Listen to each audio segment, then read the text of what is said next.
Professor Kramer, se estiver nos ouvindo aí, solicite aí o ingresso para que nós possamos iniciar nossa conversa.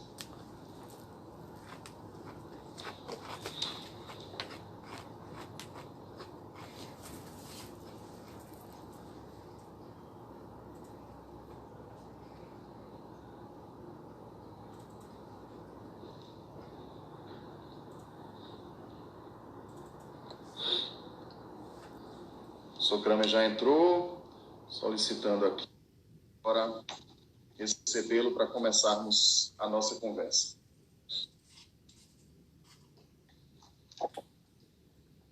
Olá, professor Kramer, tudo bom? Tudo bem, Marco? Tudo ótimo, tudo bem. E com você? Tudo bem, graças a Deus. Consegue nos ouvir bem, né? Consigo sim. Muito bem. Eu sou melhor. Vamos aqui apresentar o nosso convidado da live desta sexta, né? O professor Ronaldo Kramer é doutor em Direito Processual Civil pela Pontifícia Universidade Católica de São Paulo, a PUC de São Paulo, é mestre em Direito Processual Civil pela mesma universidade, é professor de Processo Civil na Universidade da PUC do Rio de Janeiro, é membro do Instituto Ibero-Americano de Direito Processual, membro do Instituto Brasileiro de Direito Processual, IBDP, né? E no IBDP é vice-diretor de ensino, é membro do Instituto dos Advogados do Brasil, IAB, foi vice-presidente da Ordem dos Advogados do Brasil, seccional Rio de Janeiro, nos triênios 2013 e 2015, 2015 e 2018, e atualmente preside a Comissão Especial do Código de Processo Civil do Conselho Federal da Ordem, uma das comissões mais relevantes, mais importantes do nosso Conselho Federal, notadamente porque é a comissão que cuida de acompanhar, né, os primeiros anos de vigência e de implementação do Código de Processo Civil de 2015. Professor Kramer, é um prazer imenso tê-lo aqui e ficamos muito felizes com o tema escolhido para a live desta sexta-feira, a ação rescisória por violação de norma jurídica. Explicar aqui para os nossos seguidores essa temática da ação rescisória por violação da norma jurídica foi o tema da dissertação de mestrado do professor Kramer, defendida em 2000 e quanto? Kramer, nos relembre aí. 2004, 2003, 2004. Em 2004, e que foi objeto de publicação, né, pela editora Juspodium, um livro que leva o mesmo nome, e será o tema da nossa conversa ao longo desta hora de live aqui, e é um tema, para nós, professor Kramer, da mais profunda relevância, porque nós, enquanto advogados públicos, precisamos, por inúmeras situações, por inúmeras ocasiões, ingressar com ações rescisórias, com fundamento nesse dispositivo do Código de Processo Civil, e também, muitas vezes, estamos do outro lado do balcão, contestando ações rescisórias e utilizando argumentos, como é o caso, por exemplo, da súmula 343, que a gente vai conversar por aqui também ao longo desta live. Então, eu vou começar a lhe provocar, professor Kramer, acerca dessa temática, pedindo para que você explique aos nossos seguidores, né, que mudanças mais significativas o nosso Código de Processo Civil 2015 apresentou em relação à ação rescisória, quando a gente compara, né, com a sistemática anterior que a gente tinha ali, por exemplo, nas hipóteses constantes do artigo 485 do Código Revogado, do Código de 73. Fazendo um apanhado rápido, quais foram as mudanças mais relevantes que o legislador 2015 nos trouxe em relação à ação rescisória, comparando com o Código anterior? Bom, primeiro de tudo, Marco, eu quero agradecer o convite para falar com você, para falar com a sua audiência, com os advogados da União aqui na Escola da AGU. É um prazer enorme participar dessa iniciativa da escola, dessa iniciativa que está sendo levada a cabo por você.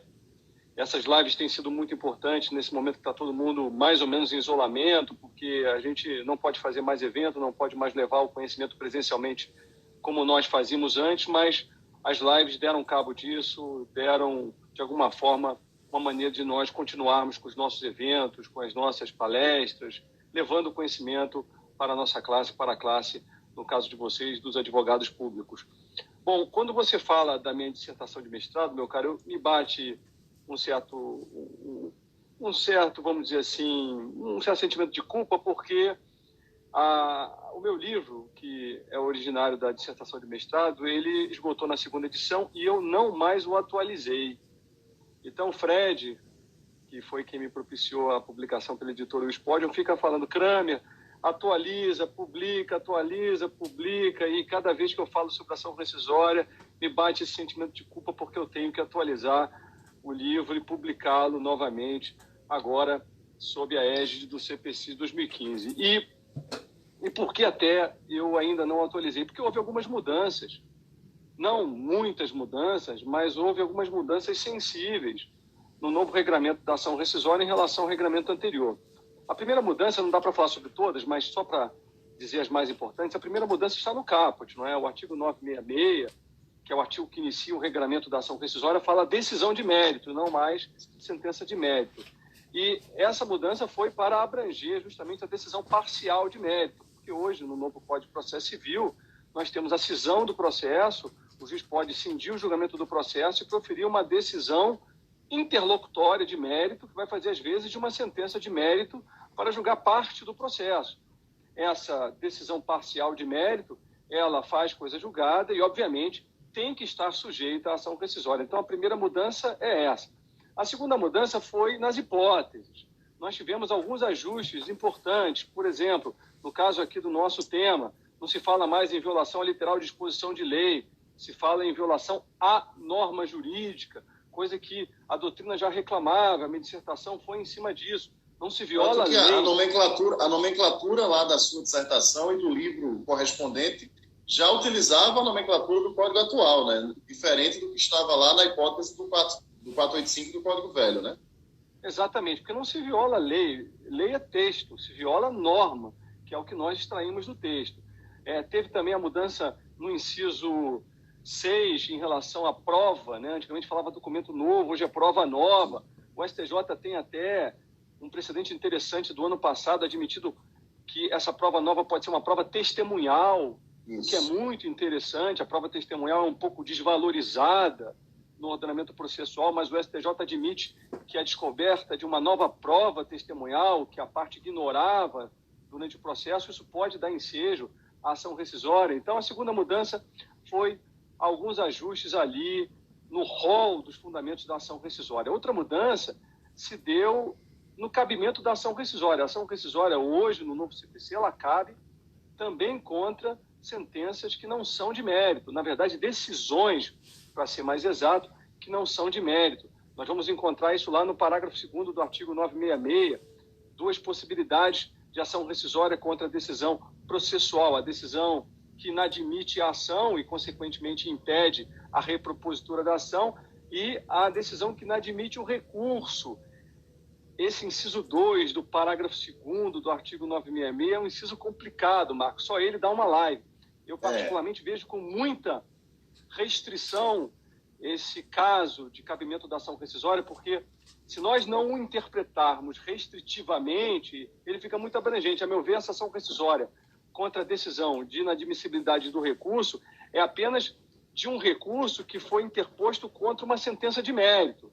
Então, por exemplo, se eu tenho uma apelação que foi inadmitida por uma decisão e essa apelação foi interposta contra uma sentença de mérito, e nessa decisão de inadmissão da apelação, essa decisão tem algum dos vícios rescisórios, eu posso entrar com ação rescisória contra essa decisão de inadmissão da apelação, desde que, insisto, essa apelação tenha sido interposta contra uma sentença de mérito. A mesma coisa no caso de decisão de inadmissão de recurso especial. Tem que ser um recurso especial interposto contra um acórdão com conteúdo Sim. de sentença de mérito, porque senão se abre muito leque, fica muito abrangente. Então, nós temos essa mudança do cabimento da ação rescisória, que é bem interessante, e estendendo o cabimento para algumas decisões processuais, insisto, a decisão de inadmissão da ação que impede a repropositura de nova ação e a decisão de inadmissibilidade do recurso, desde que esse recurso tenha sido interposto contra uma sentença de mérito. Outra mudança, e essa é uma mudança que eu achei muito ruim, Marco, diz respeito ao teto do valor do depósito rescisório. Nós vamos encontrar lá no inciso, eu acho que é no 967, deixa eu ver aqui, 967, estou com o código aberto, é no parágrafo 2º do 968, que o depósito rescisório ele está limitado a 1.000 salários mínimos. Então, antigamente, nós não tínhamos essa limitação, o depósito rescisório era de 5% sobre o valor da causa, que refletia o valor, obviamente, da sentença rescindenda, e isso era um freio para criar responsabilidade processual para a pessoa ajuizar uma ação rescisória. Eu posso te dizer, Marco, que eu particularmente gosto muito de ação rescisória, e minha grande frustração era, até o CPC de 2015, eu ter atuado em menos de 5 ações rescisórias. Meu amigo, só foi o CPC. Pipocou, né? Pipocaram as ações rescisórias. Inclusive, hoje isso está na boca de algumas empresas que perguntam, veja só, agora a ação rescisória foi facilitada, tem esse depósito ilimitado e tal, vamos entrar.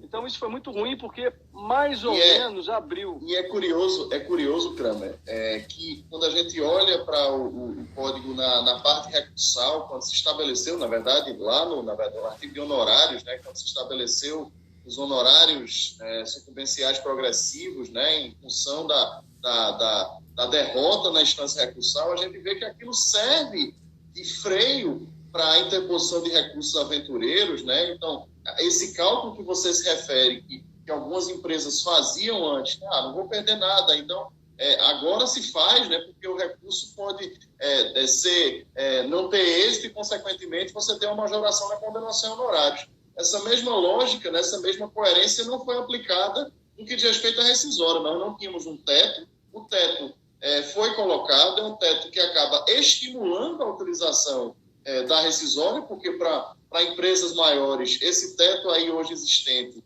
ele se torna insignificante, então acaba estimulando, né, uma tentativa. Então vamos lá para ver se cola, então vamos ver se dá, né, se apresenta algum resultado. Eu também observo isso, que de março de 2016 para cá, o número de rescisórias em que a gente precisou contestar, né, dentro da AGU aumentou bastante quando a gente compara com o regramento que tínhamos com o código anterior. Mas há alguma explicação, Kramer, para você que viveu os bastidores da construção desse código, para o estabelecimento desse teto? Existe alguma explicação razoavelmente lógica para isso?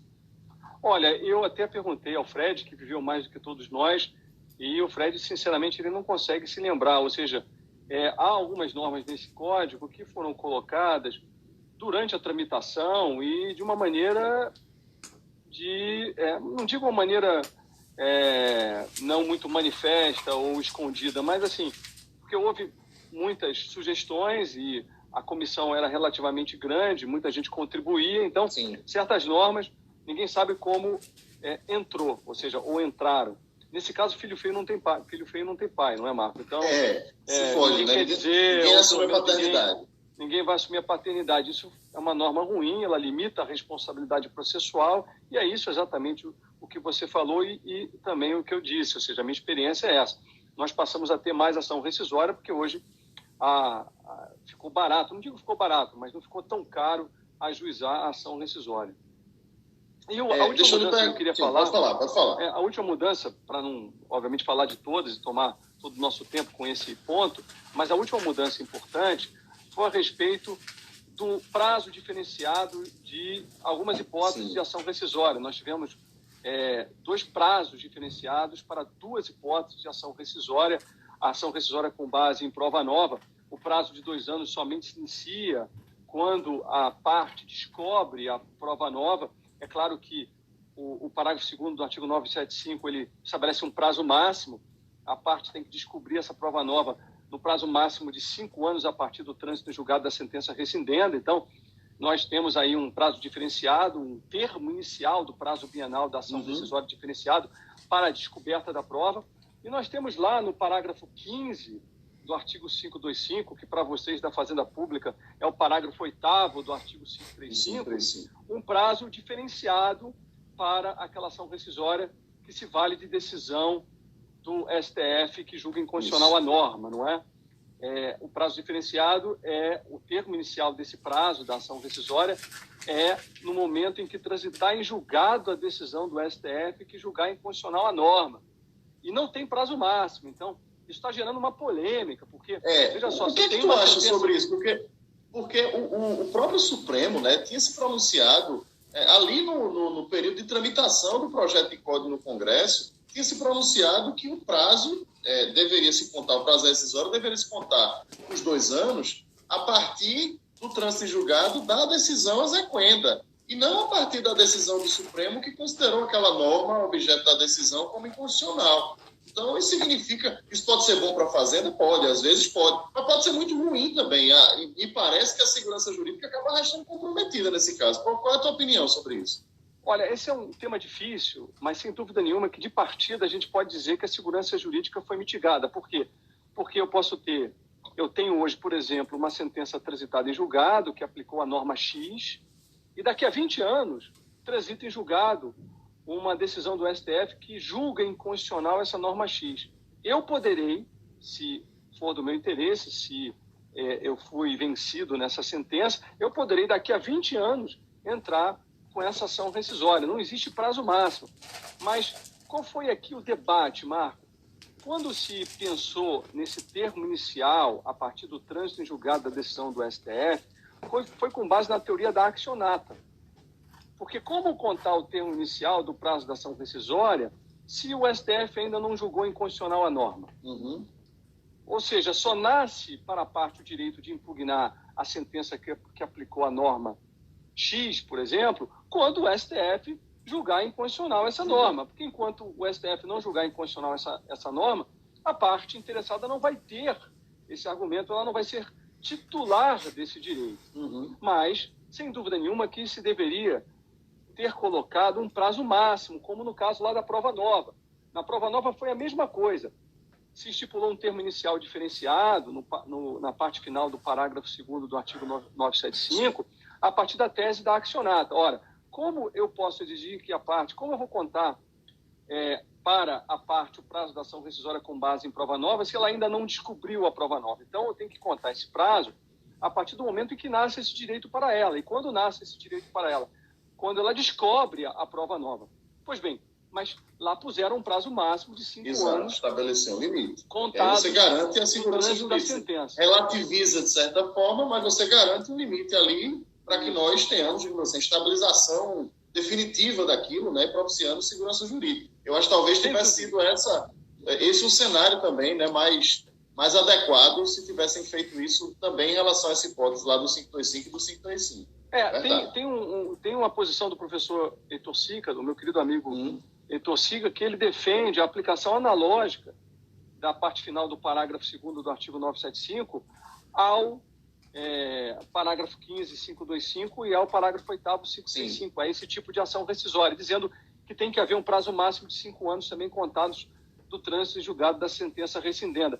Mas é difícil essa aplicação analógica porque os casos são diferentes, não são semelhantes, são bem diferentes. Então, a aplicação analógica aqui eu tenho uma certa dificuldade de defender. A minha posição é que essa norma, a parte final do parágrafo 15 do artigo 525, Marco, ela, a meu ver, tem um vício de constitucionalidade, porque ela mitiga o princípio da segurança jurídica indevidamente. A sentença, a rigor, ela pode ficar ad eternum sujeita à ação rescisória. Se daqui a 50 anos o STF julgar inconstitucional a norma que a sentença que transitou em julgado hoje aplicou, essa sentença vai estar sujeita à ação rescisória daqui a 50 anos. Então, particularmente, eu entendo que essa parte da norma, do parágrafo 15 do artigo 525 e da norma correspondente e do 8º é inconstitucional. Perfeito. Então, são essas as mudanças. São essas as mudanças que eu queria destacar. Maravilha. Vamos passar agora para falar lá da hipótese do inciso 5 do artigo 966, que é, efetivamente, a possibilidade de propositura da rescisória com base em violação da norma jurídica. Você colocou aqui no início da exposição que já defendia, desde a época da sua dissertação de mestrado e do livro publicado, assim como outros tantos doutrinadores, à luz do Código 73, o equívoco da utilização da expressão pelo legislador então utilizada de que era violação à literal disposição de lei, né? Porque a violação não é a lei, mas sim a norma.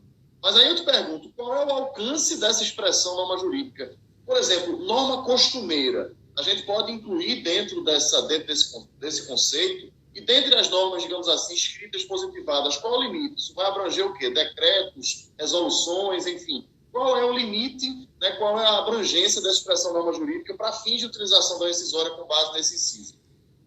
Essa mudança, ela não é uma mudança apenas redacional, como você falou. Ela é uma mudança que, na prática, nos torna a ação rescisória um instrumento muito mais abrangente do que era, porque antigamente era literal disposição de lei e a doutrina e a jurisprudência faziam uma interpretação muito restritiva do que seria o objeto dessa ação rescisória. Agora, ao se falar em norma jurídica, não tem jeito. Norma jurídica, primeiro, é qualquer norma legal. Pode ser qualquer norma legal decorrente de qualquer diploma legal. Pode ser um diploma legal federal, decreto, lei, lei federal, lei complementar federal, qualquer tipo de norma legal federal, qualquer norma legal municipal, qualquer norma legal estadual, qualquer norma legal estrangeira, se ela for aplicável ao caso. Então, é qualquer norma legal. E pode ser também, como se fala em norma jurídica e não norma legal, pode ser uma fonte normativa de uma norma jurídica que não seja norma legal. Eu posso ter aqui a violação de um costume, por exemplo, de uma norma costumeira, exatamente como você falou. O costume, ele é uma norma jurídica. O costume, na verdade, não é uma norma jurídica, ele é uma fonte normativa. Ele gera uma norma jurídica. Então, se o costume for aplicado ao caso e ele tiver sido violado, eu posso ajuizar ação rescisória com base na violação a essa norma costumeira, exatamente porque se fala, no inciso 5 do artigo 966, em norma jurídica, insisto, e não em norma legal. E também por essa expressão norma jurídica, eu posso entender que cabe ação rescisória por violação à norma do precedente. Sim. O precedente é uma fonte normativa hoje, sobretudo quando nós temos um sistema de precedente. Então, a norma trazida pelo precedente, se ela for violada por uma sentença transitada em julgado, eu posso impugnar essa sentença transitada em julgado com base no inciso 5, dizendo que houve violação à norma extraída do precedente. Então, a abrangência é muito ampla. E ficou claro o que a gente diz de primeira em relação ao regulamento anterior, porque no regulamento anterior, como era literal disposição de lei, a doutrina e a jurisprudência tinham, como eu estava dizendo, uma interpretação restritiva. E diziam, por exemplo, que princípios não previstos na lei não podiam ser objeto de ação rescisória.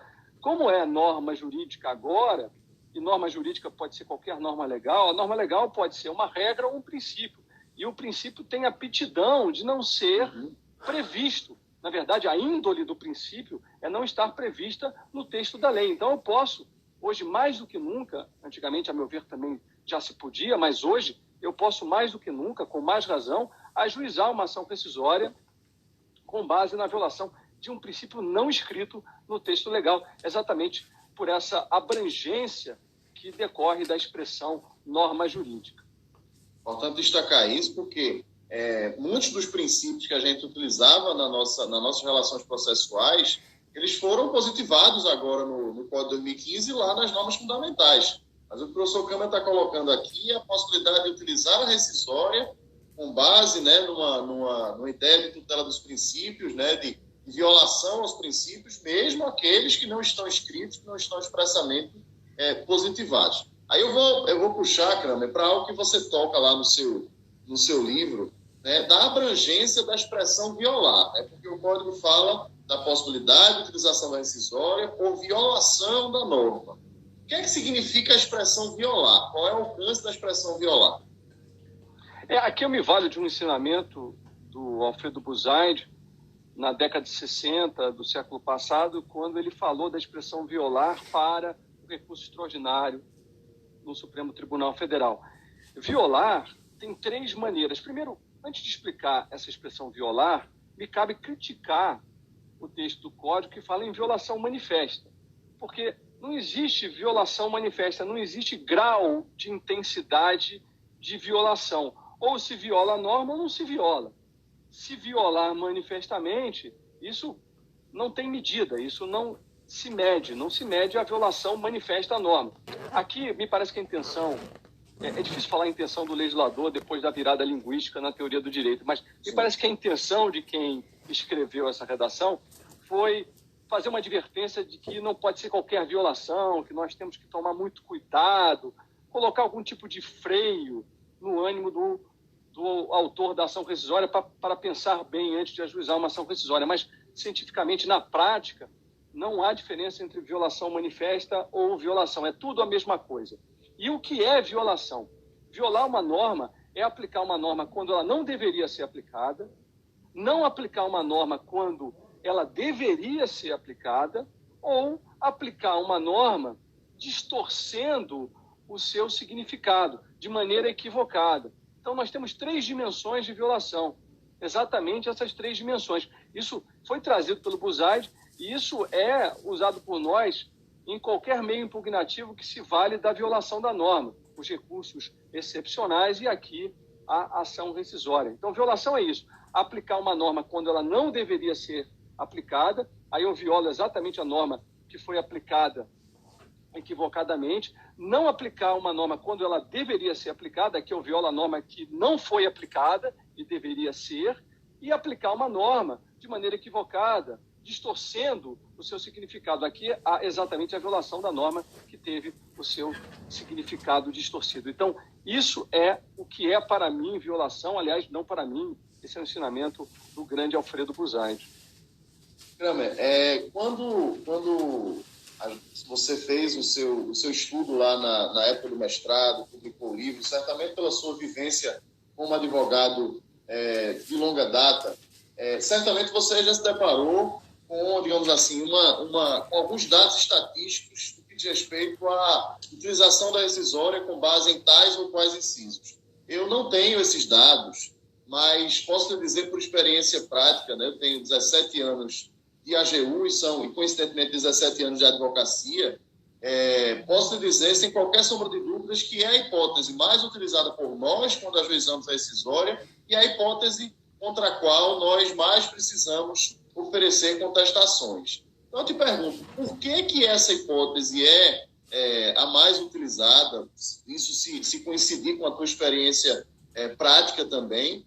E se não é, na verdade, uma tentativa, muitas vezes, do advogado de forçar a barra, porque talvez seja a hipótese mais fácil, né, mais simples de se forçar a barra, numa tentativa de se recorrer, entre aspas, da decisão judicial após o trânsito em julgado, né? Ou seja, tentei me utilizar de todas as armas possíveis e imagináveis, não logrei êxito e vou forçar a barra dizendo que a decisão transitada em julgado viola a norma jurídica, viola o dispositivo tal ou qual, que eu já vinha abordando ali ao longo do processo. Então, eu queria que tu falasse um pouquinho sobre a tua experiência prática em relação às decisórias, se essa é a hipótese que você mais vivenciou até hoje na prática, e qual é a explicação para o advogado se valer tanto dela?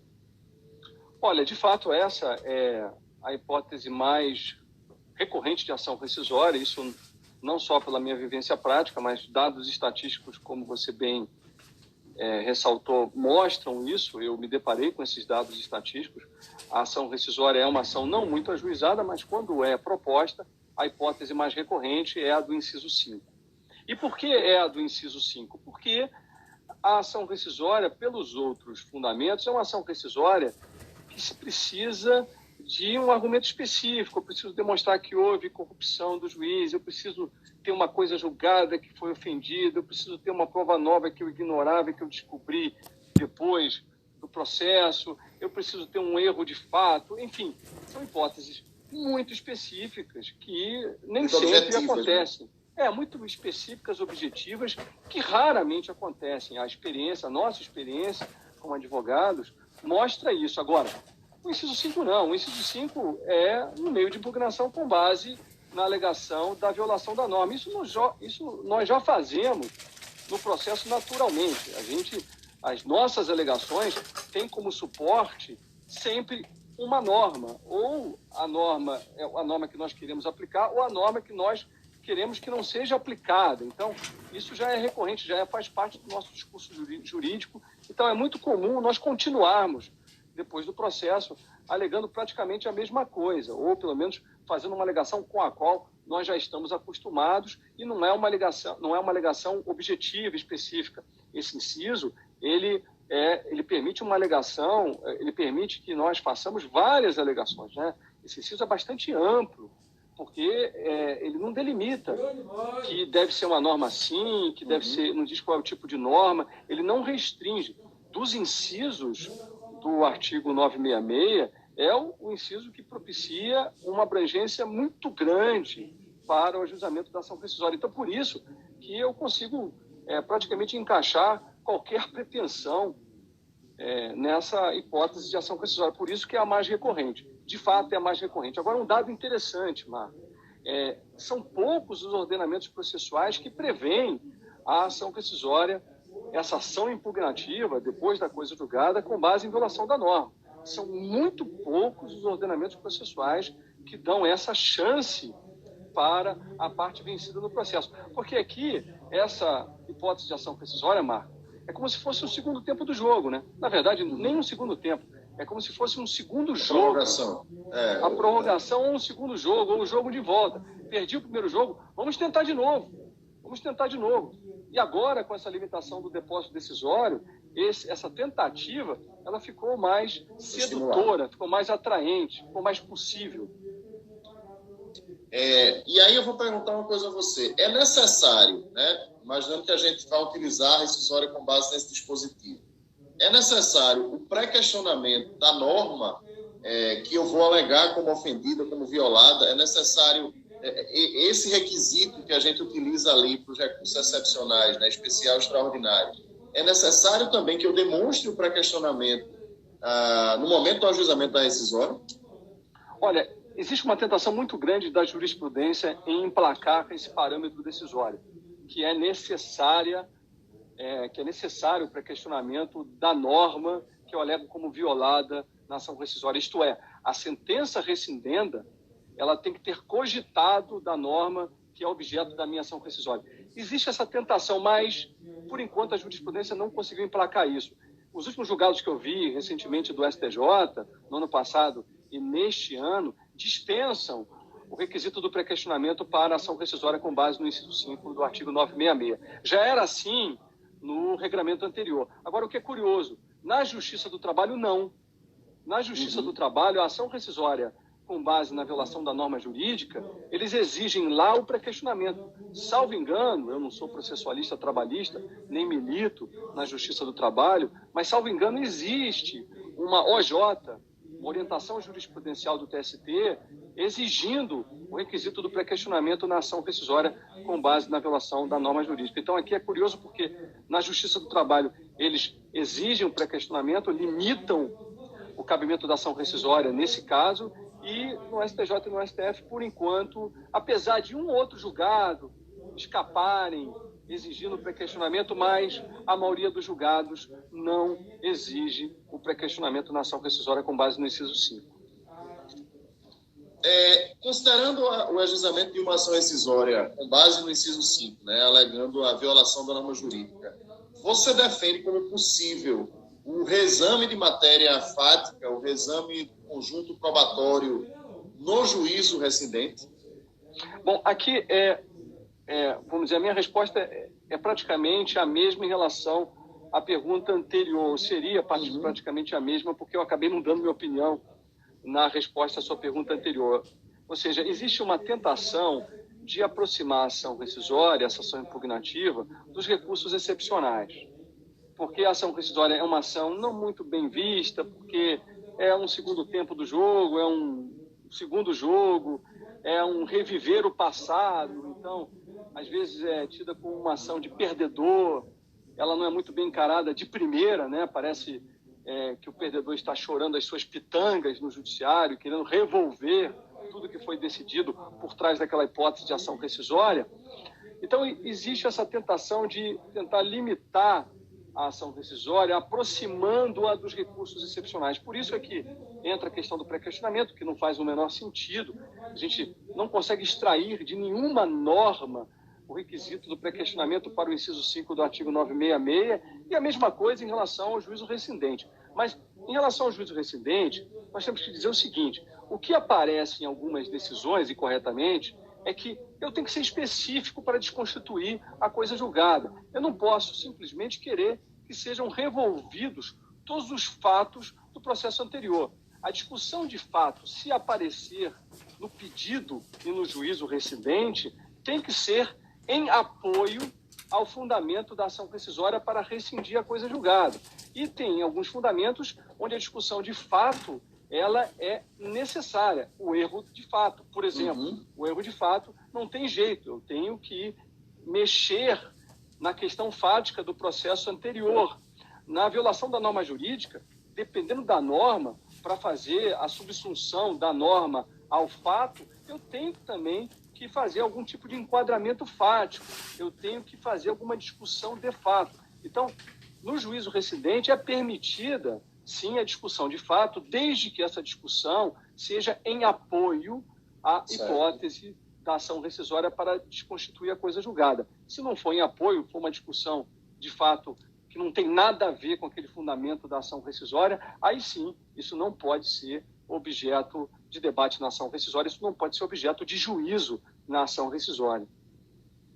Ô, Kramer, a gente né, uma das maiores discussões ali no período de vacácio e começo aí de vigência do Código dizia respeito à chamada técnica de ampliação do colegiado, ali a previsão do artigo 942 do Código de Processo Civil, que reproduziu, de algum modo, no que diz respeito à rescisória, aquilo que estava previsto no recurso de embargos infringentes, né, como uma das hipóteses de cabimento do recurso de embargos infringentes, que era a possibilidade de sua utilização quando da procedência por maioria numa ação rescisória. O Código de 2015 previu que, havendo um julgamento por maioria da ação rescisória, não se conclui, né, não se proclama o resultado daquele julgado e se convoca uma ampliação do colegiado. Eu queria colher a tua opinião sobre isso. Você acha que há razão de ser, considerando que nós já estamos tratando de uma ação para desconstituir uma coisa julgada, de um processo que foi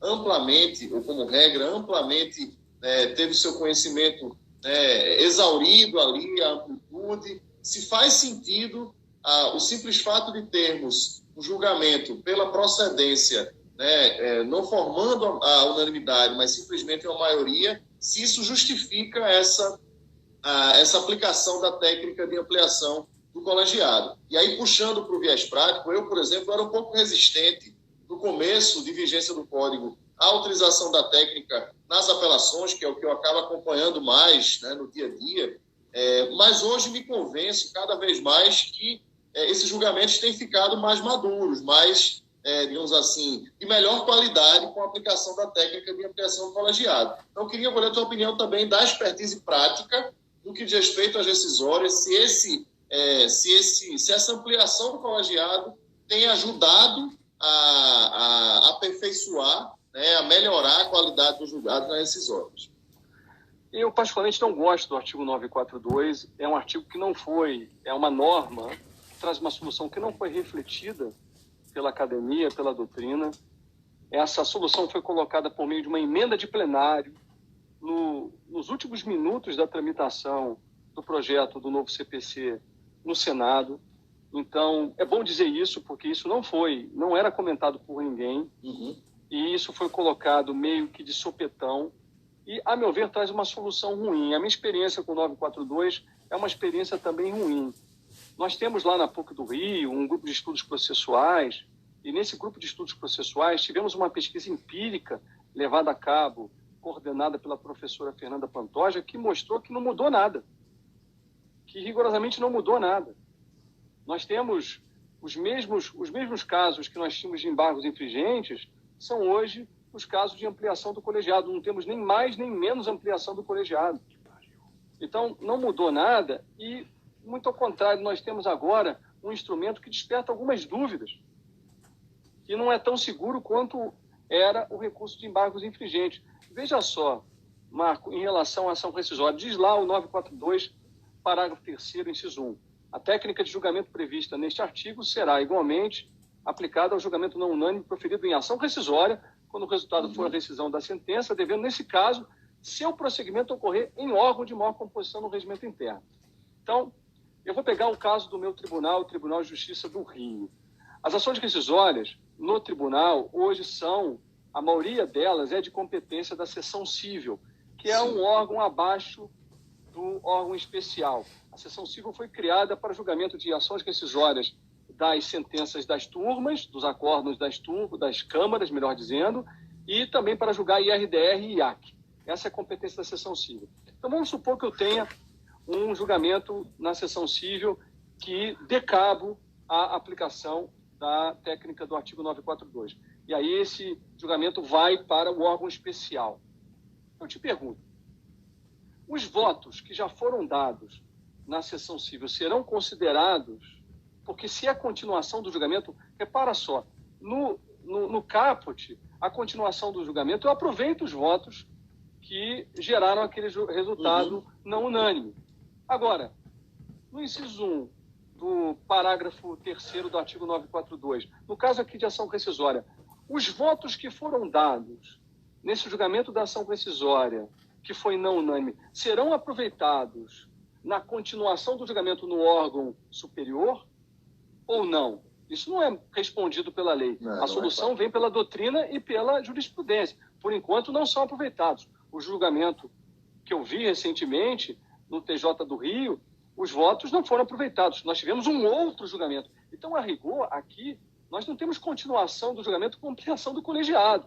Nós temos um outro julgamento por meio de um instituto que deflagra esse julgamento de ofício.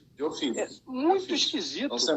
É um cenário pior, na verdade, do que o que a gente tinha antes. Né? Antes a gente tinha, digamos assim, com a autorização voluntária do recurso, ele poderia morrer ali. Agora tem que ser de ofício, vai instaurar. Diga. Mas repare, quando eu faço pelo caput, eu estou ali no mesmo órgão, só há ampliação do colégio de magistrados. Eu continuo o julgamento para a coleta de mais votos. Agora, na ação rescisória, eu encerro o julgamento, pelo que vem sendo aplicado, e inicio o julgamento em outro órgão, por meio de um instituto que faz isso de ofício.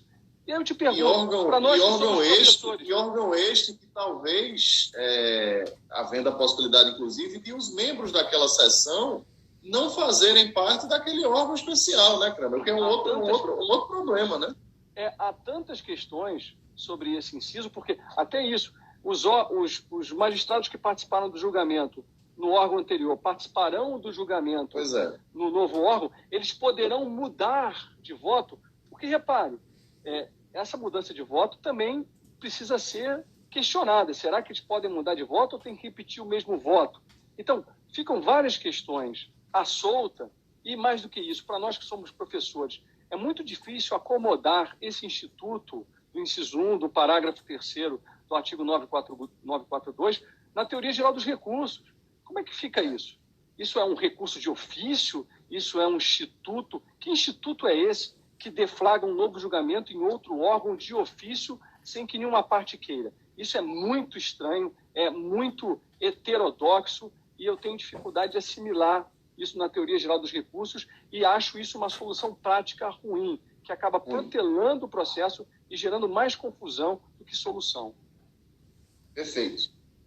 O tempo voa, mas eu tenho aqui algumas perguntas a lhe fazer ainda. Deixa eu lhe provocar no seguinte aspecto. Imaginemos o seguinte. Se a parte alegou a violação a uma determinada norma durante o processo anterior, e essa alegação foi rejeitada, na rescisória, é possível, com base no inciso 5, que é o que a gente está falando aqui, ele repetiu o mesmo argumento. Então, ele usou o argumento lá atrás, alegou a violação de norma, essa alegação foi enfrentada, foi rejeitada, e agora, na rescisória, ele quer requentar essa discussão, alegando novamente a violação da norma com base no inciso 5. É possível isso, na sua visão? Marco, isso é uma questão interessante porque vamos dizer assim, a outra questão em relação à questão do pré-questionamento. A questão do pré-questionamento da exigência de pré-questionamento. Eu nunca aleguei violação à norma X no processo anterior. O processo anterior nunca debateu a aplicação da norma X. Eu posso, numa ação rescisória, alegar pela primeira vez a violação da norma X? Posso, sem problema nenhum. Tanto que não é necessário o pré-questionamento. Tanto que não é necessário que a sentença rescindenda tenha cogitado da norma que eu vou alegar como violada na ação rescisória. E a outra questão, a questão no outro polo, qual é? eu sempre aleguei a violação da norma X no processo anterior. Eu aleguei em primeira instância, foi afastado, aleguei em segunda instância, foi afastado. Isso me foi afastado até na instância superior. Assim, eu...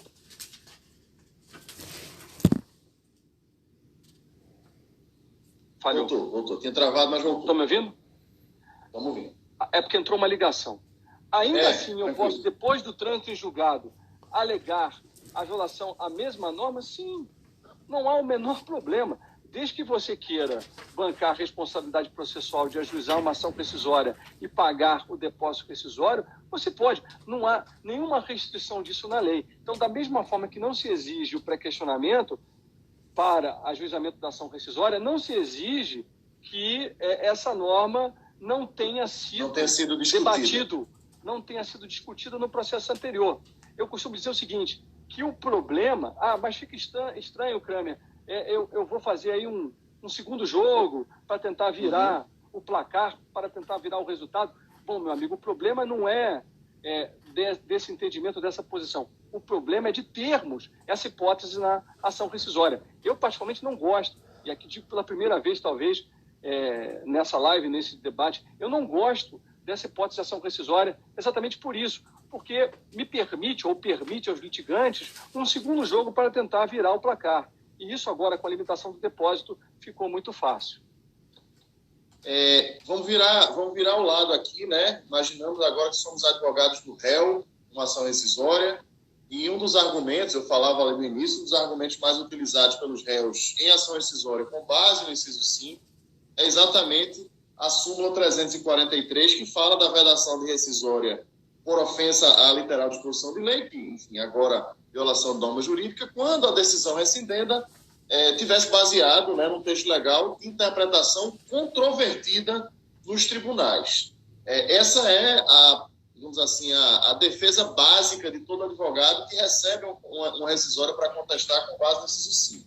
Eu queria que você falasse um pouquinho do contexto dessa súmula, a amplitude disso, o que é interpretação controvertida nos tribunais, se a interpretação controvertida tem que ser naquele tribunal em que se deu a decisão, em que eu estou ajuizando a rescisória, ou se é amplo. Então, se você puder falar um pouquinho dessa súmula e da ligação dessa súmula com o contexto atual. Bom, Marco, essa súmula foi criada pelo STJ para, na verdade, pelo STJ, né? STF, me perdoe. STF. Exatamente para eles terem um filtro subjetivo a fim de discutir o cabimento da ação rescisória, para, no caso, inadmitir ações rescisórias que eles não querem julgar. Né? É uma súmula que cria, de fato, um requisito bastante subjetivo de admissibilidade da ação rescisória, porque saber o que é interpretação controvertida, até que ponto se mede essa controvérsia na aplicação da norma no momento da sentença rescindenda, isso é muito subjetivo. Então, a intenção dessa súmula foi, de fato, criar um filtro subjetivo para a ação rescisória, a fim de que os tribunais superiores pudessem, quando quisessem, não admitir algumas ações rescisórias, ou a maioria das ações rescisórias. Então, a intenção foi essa, não foi nenhuma intenção científica, não foi nenhuma intenção boa. Agora, essa súmula foi pensada para o sistema de jurisprudência. Porque no sistema de jurisprudência eu posso ter esse ambiente controverso de aplicação da norma. No sistema de precedentes, não. No sistema de precedentes, que é o sistema em que nós vivemos hoje, Marco, a partir do CPC de 2015, eu tenho essa posição, a partir do CPC de 2015, nós deflagramos no ordenamento processual um sistema de precedentes. No sistema de precedentes não há controvérsia na aplicação da norma. O que há é precedente vigente ou precedente superado. Não pode haver dois precedentes no mesmo tribunal ou nos tribunais sobre a norma. Isso é irracional para o sistema de precedentes. No sistema de precedentes, eu tenho que ter sempre um sistema que demonstra coesão num precedente que está em vigor, aplicando a norma, ou dizendo como a norma deve ser aplicada, ou trazendo a norma para ser aplicada. Então, essa súmula não se encaixa bem no sistema de precedente. E não só por isso, e não só porque ela não se encaixa bem, porque ela foi pensada para o sistema de jurisprudência, onde essa controvérsia é muito mais tolerada do que no sistema de precedente. Mas também porque, Marco, no sistema de precedente, a evolução do entendimento por meio da superação do precedente é bem vista.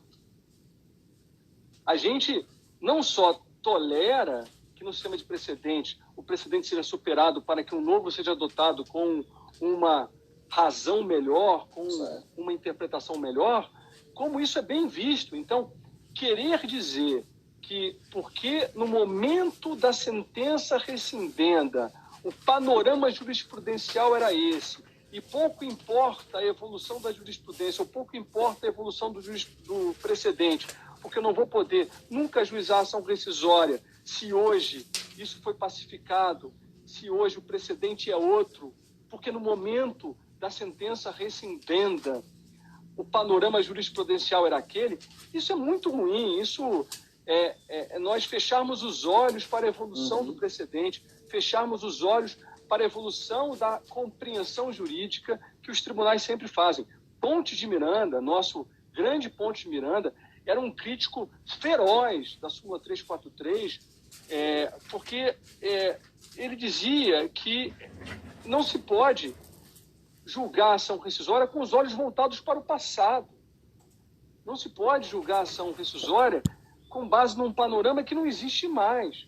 Ora, no momento da sentença rescindenda, se havia aquela discussão, aquela controvérsia, isso é um problema do passado. Hoje, qual é o panorama jurisprudencial? Hoje, qual é o panorama nos tribunais? Evoluiu o tribunal em questão, evoluíram os tribunais para adotar um outro entendimento? Então, é a partir de hoje que você vai ver o cabimento da ação rescisória. É a partir de hoje que você vai discernir se a norma jurídica foi violada ou não, não a partir do passado. Aí alguns vão dizer, mas, nesse caso, Kramer, privilegiar o parâmetro do passado é garantir segurança jurídica, porque a jurisprudência ou o precedente sempre são ou é modificado. Não, não é bem assim. O problema aí, então, não é porque a segurança jurídica vai ser falha porque o precedente é modificado.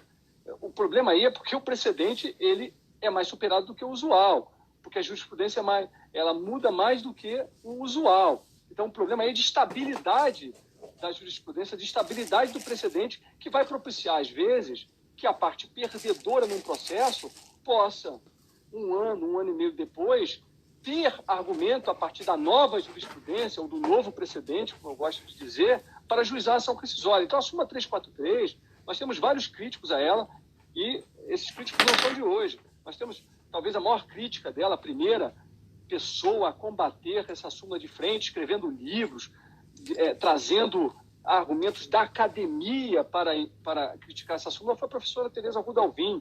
E foi ela, foi minha orientadora no mestrado, minha orientadora no doutorado, que me incentivou a escrever a dissertação de mestrado sobre a ação rescisória com base na violação da norma jurídica, sobretudo para discutir a questão da súmula 343. Então, antes que alguns digam, não, mas aqui vai ficar inseguro, porque a evolução da jurisprudência ela acontece sempre, então a parte sempre vai ter um motivo para, depois do trânsito julgado, impugnar a sentença rescindenda com base no novo precedente, com base num novo entendimento dos tribunais.